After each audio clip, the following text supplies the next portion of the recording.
నమస్కారం. ఈ వీడియో బుధుని వక్రం మకర రాశి ఫలితాలు. సో బుధుడు నవంబర్ 26 నుండి డిసెంబర్ 15 వరకు వృశ్చిక రాశిలో వక్రించి సంచరిస్తాడు. మకర రాశి రీత్యా 11వ స్థానం జ్యేష్ఠ సోదరి సోదరులు, తర్వాత స్నేహితులు, మన కోరికల చిట్ట, ఆదాయ మార్గాలను సూచిస్తుంది. ఇక్కడ బుధుడు వక్రించడం వల్ల ఆదాయ మార్గాలు పెంచుకోవడానికి ట్రై చేస్తారు. అనుకోకుండా వచ్చిన అవకాశాన్ని జాగ్రత్తగా వినియోగించుకోవడానికి ట్రై చేస్తారు.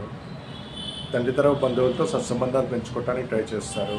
ఇంకా స్నేహితుల్లో ఎవరు మంచివారు, ఎవరు చెడ్డవారు అన్న విషయం తెలుసుకుని దూరం పెట్టాలా, దగ్గర పెట్టాలా అన్న విషయం ఆలోచించుకుంటారు.